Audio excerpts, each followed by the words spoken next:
Welcome back to the Black Health Lit podcast. This is a space where we can be Black, proud, and healthy. As a reminder, the information shared here is not intended to be a substitute for professional medical advice, diagnosis, or treatment. While you're here, check out the episode description to learn more about today's guest and shop Black, Proud, Healthy merch. When you shop merch, you're helping to support future episodes and free health education for the Black Health Lit community. Lastly, make sure you like, subscribe, and share this episode. All right, welcome back to the Black Health Lit podcast. Today, I have the pleasure of talking with Dr. Maria Houston Beck. Before we get into today's topic, can you tell my audience a little bit about yourself? Sure. So thank you so much, first and foremost, for having me. I do not take these opportunities lightly, so it is an honor and a privilege to be here on the Black Health Lit podcast. So as stated, I'm Dr. Maria. I'm a licensed clinical psychologist in the state of Ohio. I'm the owner and founder of Houston Wellness Solutions, and then I also work for a nonprofit here in Columbus as well. Very nice, very nice. So let's set the stage. You said you have your doctorate in clinical psychology. I do, yes. And what exactly does that mean? Because I know we hear a lot. We have therapists, we have counselors, we have MSWs with Masters of Social Work, we have LPCCs. What Yeah. exactly does your educational background mean? Yeah, great question. And the alphabet soup, right? Yes, all the People get a little letters. confused. And I love education and awareness. So anytime that people reach out to me, potentially for services, I always do a consultation, and I always try to go through some of this information because knowledge is power. But Yeah. so what it means is that there are different levels of formal education and different levels of training, which kind of then warrant the license. Okay. So, when you think about an LSW, or also known as a licensed social worker, versus an LPC, that's a licensed professional counseling. That means when they went to college, they said, I want to major in social work, or I want to major in counseling, or I want to major in psychology. Okay. So my undergrad was in psychology. So I got a bachelor's in psychology. And so that's very different from social work. So social work is really wanting to work with communities and helping them identify resources and linking them to those resources. Psychology is really the study of human mind and behavior. Okay. So from there, having that groundwork, I then went into a clinical psychology program. And so there's different types of psychology, if you will. But clinical looks at mental illness. So, Oh. versus a counseling program, or there's industrial psychology. So, that's psychologists that may work with corporations around their workforce retention and other things. There's health psychology. So, some of those psychologists work in a medical setting. Okay. There's forensic psychology. So those individuals work in correctional settings. So you can kind of see, Yeah. depending on the population that you're interested in working in or working with, or the setting. So for me, clinical is fairly broad, but the premise behind it is that you really would like to work with people experiencing severe mental illness, Okay. or who meet criteria for a diagnosis. Okay. And so, as a psychologist, which is the highest level of credentialing, or um, education and training, Okay. right? Try to don't use the jargon, but Yes. Yes. but in terms of training, right? So um, I was in that thing for about 11 years. So that kind of, Ooh, oh yes. my God. Yes. So I was trained on all types of theory, interventions, assessments. So the difference between a psychologist and maybe a licensed professional counselor, or also known as therapist, is that I can diagnose, I can provide a psychological assessment to the courts for, maybe accommodations at a college for Yeah. someone. So there's just different types of privileges that come with the license and just the training itself. Okay. Thank you for that very thorough explanation. Like you said, it is the alphabet soup. It And I is, always yes. tell people, even though it's the alphabet soup, I always tell people if you're going for mental health support or you're in crisis or even you're just trying to navigate balancing life, make sure they have some letters behind their name. Yes, Okay. Make yes, sure they have some letters behind their name. yeah. No problem with, advice from family members and cousins and friends. But when Mhm. it comes to interventions and like tangible things that will really impact your mental health, wherever you are in the spectrum of needs, make sure they have some of those initials behind their name, right? Yes. Well, Right. and you want to ask them, how do they have experience working with your issue? Yeah. So they may have the letters, but they may have maybe their expertise is not trauma, but that's what you're kind of presenting with. So couple those two together, you should be okay. Yeah. Yeah. But but Okay. you I always say it's like anything else. Your hairstylist may not work for me. Your Yes. nail tech is not, it's not a one size fits all. So you got to do your due diligence. You got to shop around. You got to find the right fit for you.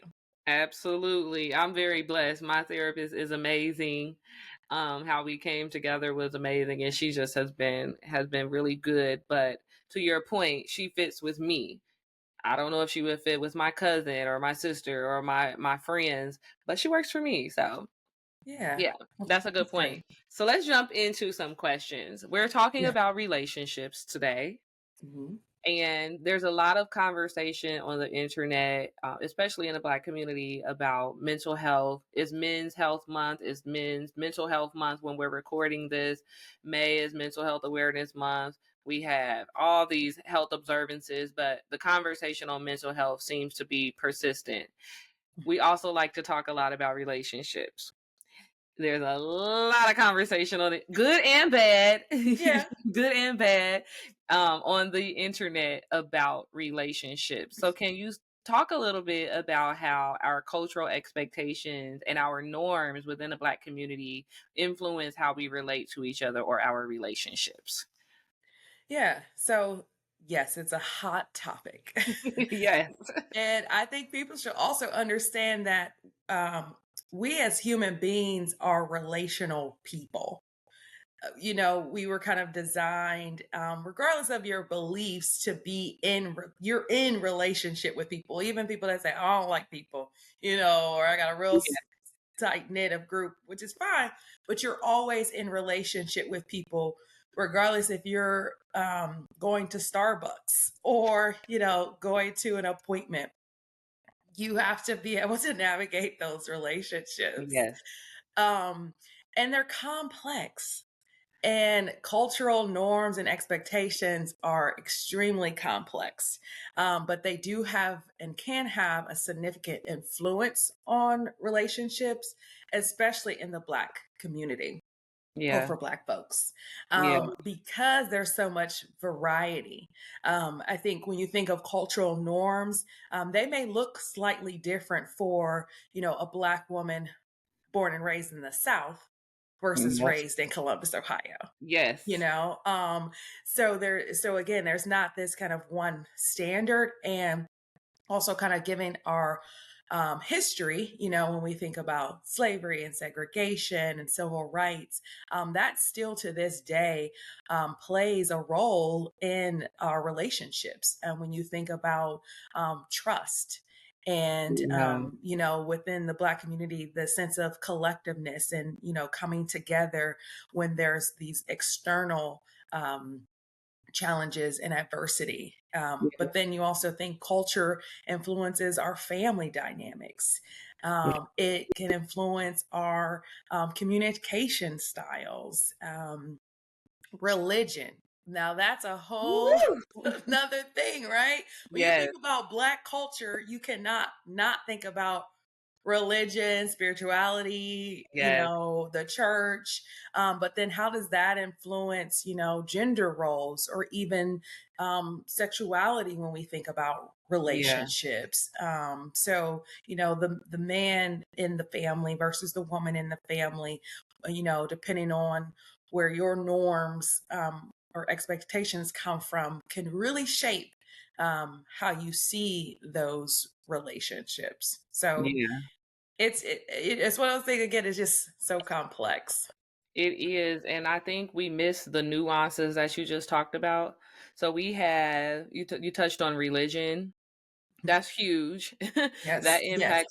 That impacts gender roles, like you said, that impact our views on sexuality, our views on a lot of different things. And then you also touched on, what was it you just said?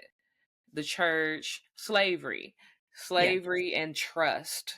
yes. And to me, I wonder how or what we can do to get over that hurdle of trust. I think first calling it what it is, there is some sentiment within the black community, especially between men and women or males and females, that was kind of damaged, not kind of, was damaged during slavery. And we Yes. need to address that so that we can move forward as a collective. And I do agree with you. We are very relational. We're very communal people.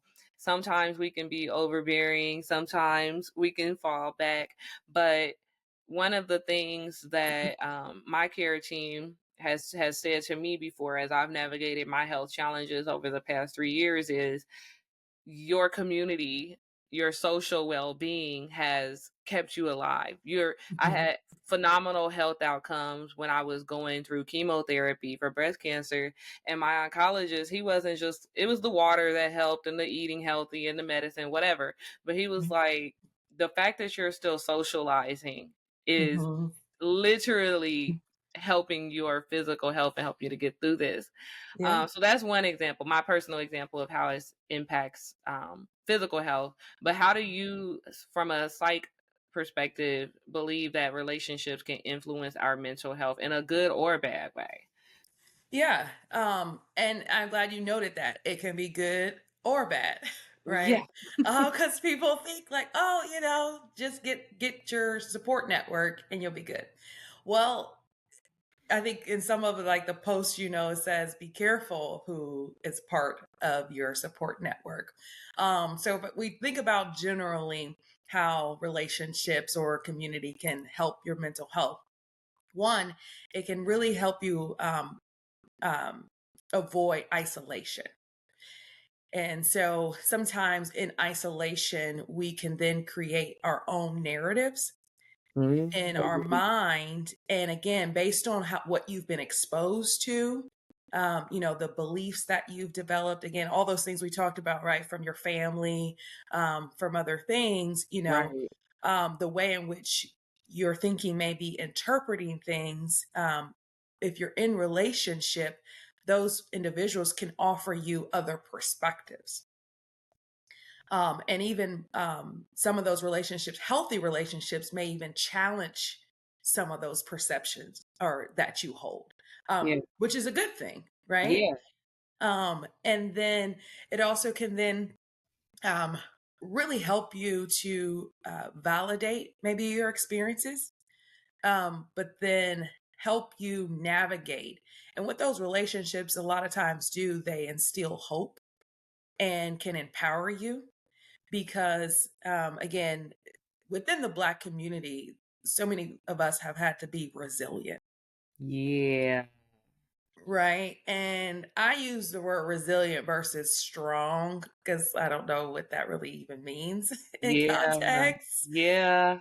But when I think about resiliency, it's really having to navigate and figure out how to get through this adversity that's in front of me, to move on to the next thing. And Yeah. so a lot of times those relationships really kind of give you that, so you can continue to address your issues, again, validate that this is in fact an issue, and maybe encourage you to, um, certainly engage in maybe some natural practices, but then they could also encourage you to seek out a professional. The natural practices, but then they can also encourage you to seek professional support. Yeah. Um, That's interesting. That's interesting. You talked about isolation and how we can create our own narrative. And there's like funny memes about it, but it's not really funny about, sitting alone and becoming a little bit delusional about interactions. There's like a lot of memes that make fun of delusion. I need my best friend to be delusional with me. Those memes and stuff. It's like, okay, what? it's Yeah. not funny. It's funny, but it's not. Um, but I do think that sometimes in isolation we will do like mental gymnastics, and we will write the story, and we will write the story with us being the victim in that story sometimes, and then we rewrite it and rewrite it and rewrite it. And it's important that someone around us in a healthy relationship is challenging and bringing us closer to reality, whatever that reality is. Is that kind Yeah, of a good way to summarize how the isolation can absolutely. affect us? Yes, yes. And I think on the negative side, right, those relationships or supports that we may have that are continuing to push us down that rabbit hole that some people Yeah. call, or, reinforcing some of that um negative thinking, Yeah. um and which can be harmful. Agree. And social media plays a huge part in that. Yes, it does. Yes, it does. I'm like, "Oh my god." But that is a whole series in itself, social media. Let's talk a little bit about family. Okay. Yep. So of course, you mentioned in in the black community, family is something that is very important to a lot of us. We spend time with our families. We support our families in ways that some other cultures do not. It's just in a different way. In other words, we be all up on each other. So just Yeah. to say Well, it, we the be Latin community, that's similar, but yeah, yes, we be all up on each other in each other's business, giving no boundaries. opinions that we didn't ask for, Hmm. visiting for longer than expected, trying to tell you what to do with your life. Yes. Which is great. Like, I have a huge family. I love them. I love when we all come together. Um, and it can be a positive thing, right? Or it can be a negative. So, like, in general, how do you think family dynamic can affect our mental health, specifically in the Black community? And the thing about it is, it's so critical, right, in shaping our mental health because we're all, I won't say all, but majority of us are all born into a family. And a lot of times it's not a family of our choice. Nope. Right, because we're born into it. And so whether it's a family or a system, we're all brought up, right, with those influences already intact, and already ready to, you know Yeah. take us on because we're infants, right? And you think about a child's development, the ages of 3 to 5, are so imperative because they're soaking in so much information, taking in, from their hearing to their seeing, touch and feeling. So we're absorbing as children so much information, and the information you're absorbing is typically coming from your family. And Yeah. if you're kind of going to other sort of caregivers outside of the home, right? So if you think about that alone, that's It huge, is. right? What's happening in one's home is what is shaping this little person, Yeah. right? So when we think about the positive influences, when, there is a healthy family, and they're able to create these, close knit family ties, it provides a good sense of emotional support. Right. Yeah. So then we find people that are emotionally healthy, emotionally stable, right, where they can identify what good support feels and looks like. Right. Yeah. And so then later on, that kind of is how they navigate other relationships. Also, with families, a lot of times it gives you a sense of identity and pride. Yeah. Right? And some families do it better than others, or I won't say better, but more than others, Yeah. I'll tell you a quick story. Yeah. So I grew up on the southeast side of Columbus. My homeschool was South High, but I did not go there. But, you know, I went to Eastmore Academy. Even though I went to a different school, I still lived in the community. And so, being outside, and gangs back then, got some good melanin, but Bloods and Crips were a thing. Wow. Right? Yes. Like I remember like hearing about peers like experiencing drive-bys and getting shot. Oh my God. Yes, Columbus is yeah. But Woo. so at the time, naive, not really knowing that's not part of my family dynamic, but now I'm exposed to peers in, my neighborhood. So I'm saying I'm gonna be part of a gang. Yeah. And so I have a younger brother and my dad, and I'm talking to my dad because I was very blessed to have, a great family and open communication and Yeah. those things. And so I'm like, yeah, I'm gonna be part of this gang. And he's like, you can't. And I'm like, well, what do you mean? He's like, and my dad he's cooler than the other side of the pillow. He was like, you can't, they won't even accept you because you're already a part of a gang. And I'm like, what? He was like, you're part of the Houston gang. And Aw. so him and my brother, little annoying little brothers, he's like, yeah. And so they come up with this little like handshake. Like, yeah, this is the Houston handshake. So you're already part of a gang, right? So, but it was in that moment that, I was identifying, right? And I saw pride in the Houston brand, Yeah. right? And what their values were. And so when I went out into the world, I took those with me and I had a sense of pride that I had, a grandmother who picked cotton in Alabama and they Yeah. made their way up to Ohio and she, worked very hard and, we're doing, my family was doing fairly well for themselves, Yeah. with the sense of hard work and education was important in my family. So I was kind of taking all of those things on.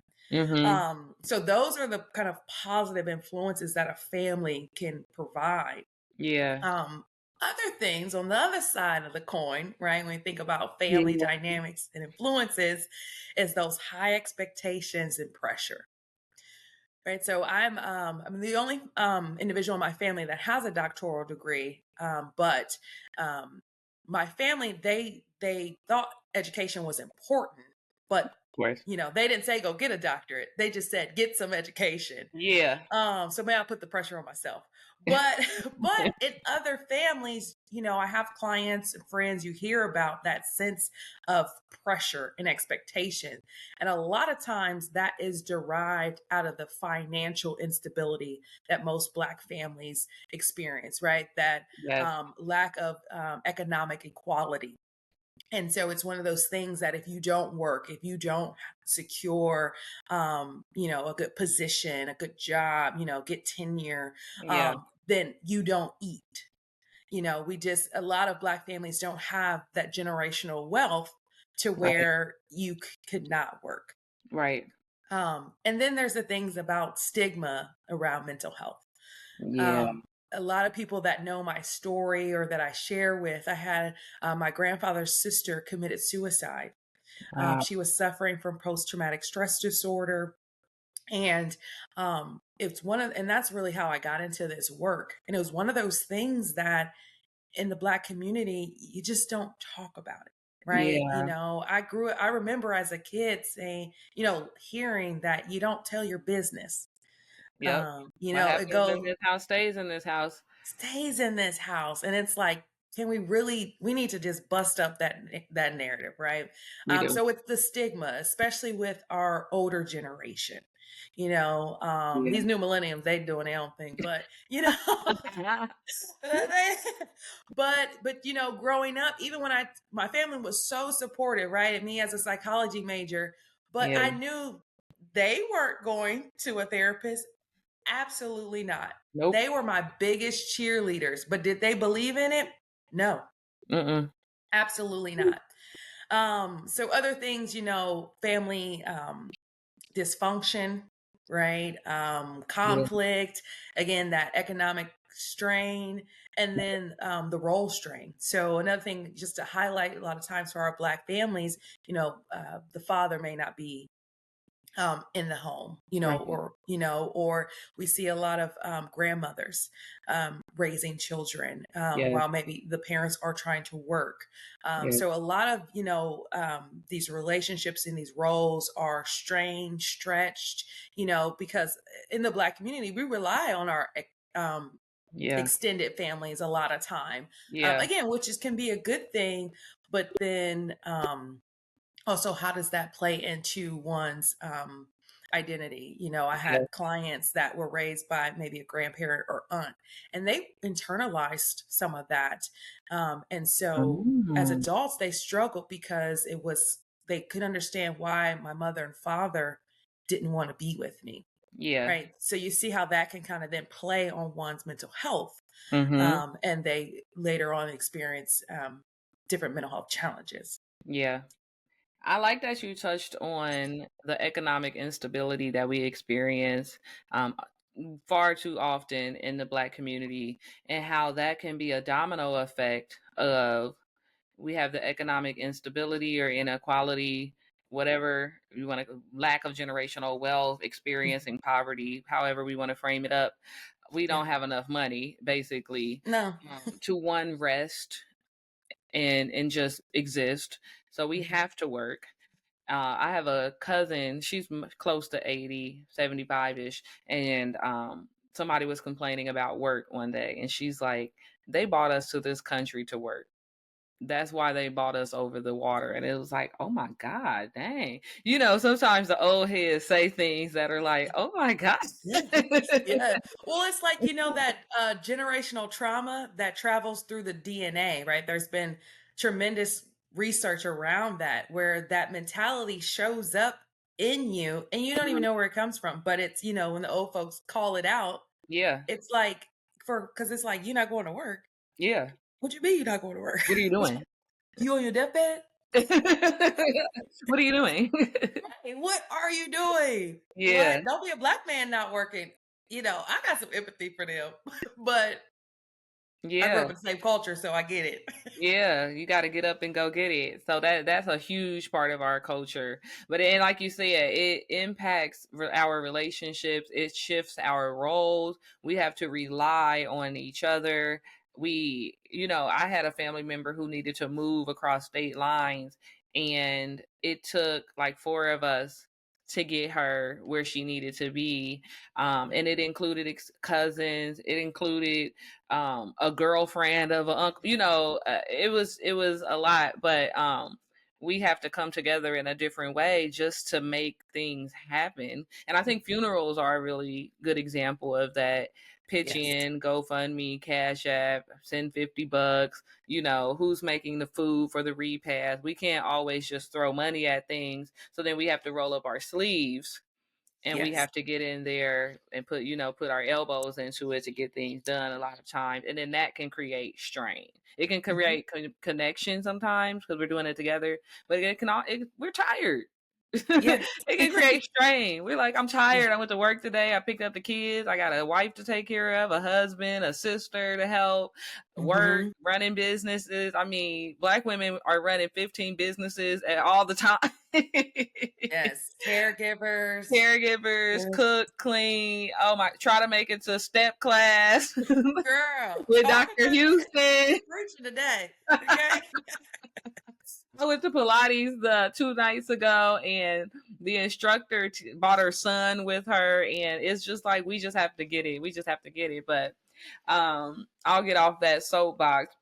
So let's No. talk about solutions Yep. and making it short, sweet, and easy. What are three daily, not once a year, three Hmm. daily habits that we as Black people can try to practice that will improve our mental health? So just three things every day. Yeah. It's a great question because it changes when you say daily, right? So I love that. So I'm going to promote the health and fitness. Yes, as Yes. I know you support as well.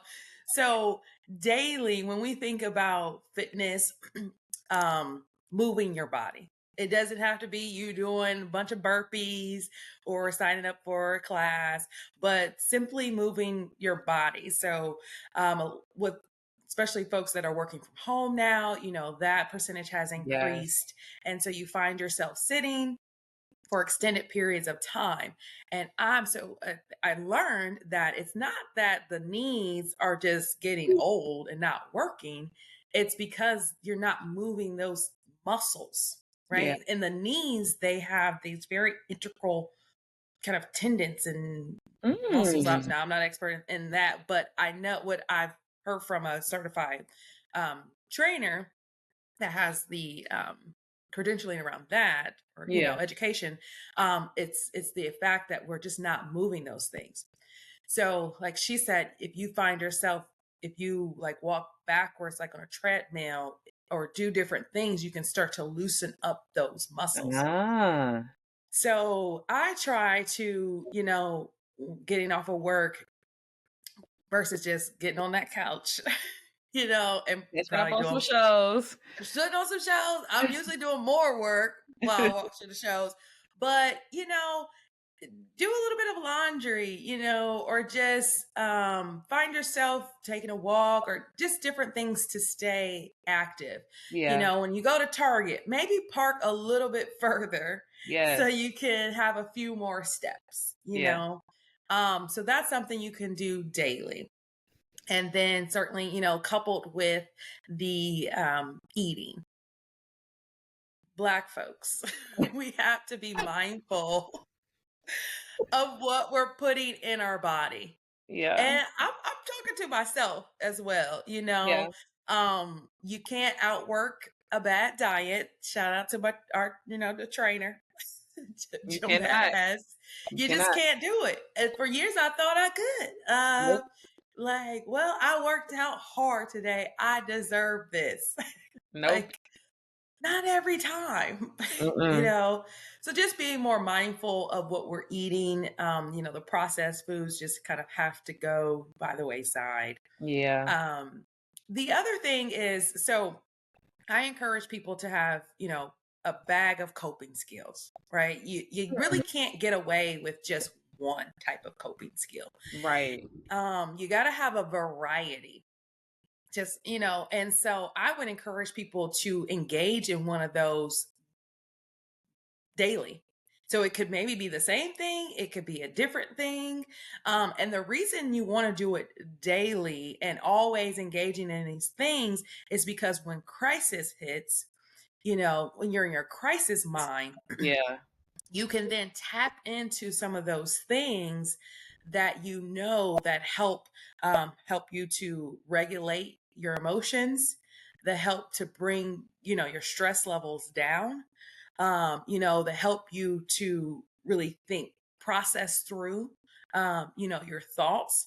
So whether it's journaling, listening to music, whatever your coping is, and there's so many things, and I would encourage people to try new things, right? Yeah. Again, it's just practicing those things every day. Even if it's for 5 or 10 minutes, Yep. whether just sitting in silence. For me, sometimes when I'm driving to work or somewhere, I do it in silence so I can sit with myself and kind Ah. of think through my thoughts, Yeah. without the phone, so there's just small things. They don't have to be this granular thing where you're going to get, a 90-minute massage or, meeting with your therapist, every day. But I would encourage people to incorporate coping. And coping really means things that help, um, you know, balance you, Yeah. that kind of keep you healthy, keep you going. Yeah. So and then just the other thing is daily always working on your communication. Ooh, I was not expecting that one. Yeah, you know. And communication, and that's in all forms, right? So communication with yourself, right? Your Hmm. self-talk is huge. How you speak to yourself. What do you say to yourself when you first wake up? What do you say when someone kind of says something rude to you? Yeah, How are you communicating with those people you're in relationship with? Are you really tapping into that vulnerability? yeah, How are you speaking to just people on the street? yeah, How are you communicating through your social platforms? What are you putting out there? What are you reading? So, um, being mindful of the communication almost, every day is yeah. important. Oh my God, that is a message. I was not expecting the communication one. So let me sum that up before we get Okay. into rapid fire. One, Yeah. move. Park further at Target or at Target, Target, Walmart, Best Buy, Whole Foods, Kroger, Aldi's, wherever you're going. Yep. Get those extra steps in, even if it's just for 15 minutes. Move around, loosen up those knees. Number two, and these are not necessarily in order. Number two, eat because you cannot outrun your plate. Fruits, vegetables, water, lean meats. Um, Number three, was it communication? Yep. Practice your Communication. communication every day. So try to Well, I think get better. a couple moving and eating together, but yeah, Okay. I maybe did that, or you could say four. Over Okay. cheaper. We'll go with four. Okay.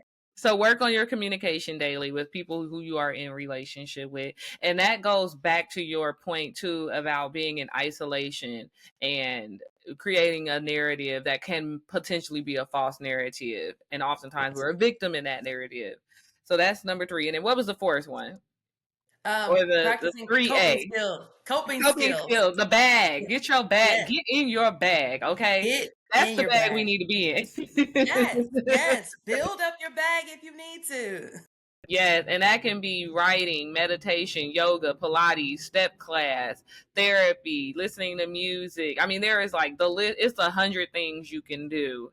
Cooking a healthy meal, time with girlfriends, time with your lover, time with get Yep. that bag together and have it in place before crisis strikes, because it's like the commercial. It's not if, it's when mayhem strikes.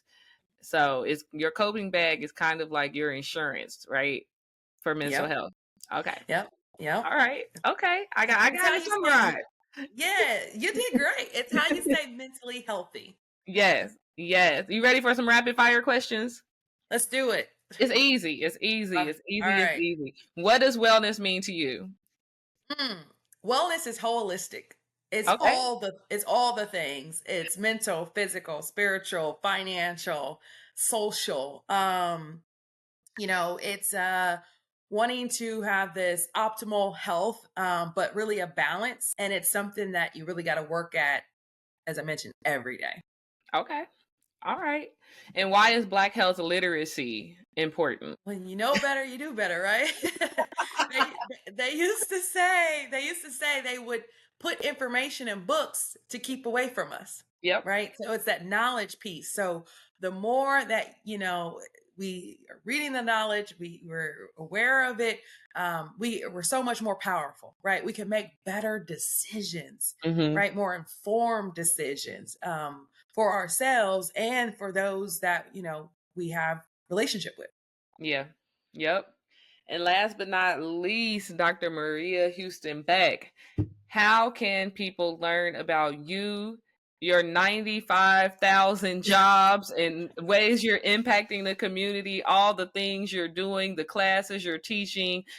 How Yeah. can people follow and learn about you so that they can become mentally well and just be inspired by your journey? Yes. Well, again, thank you so much, just for the opportunity. And they can certainly reach out to me via email. That's hello at thedrmaria.com. So THEDRMARIA.com. They can also go to my website, which is thedrmaria.com. I am also primarily on Instagram. I got hacked on Facebook. Girl. What? Like, for real, like, it's a thing.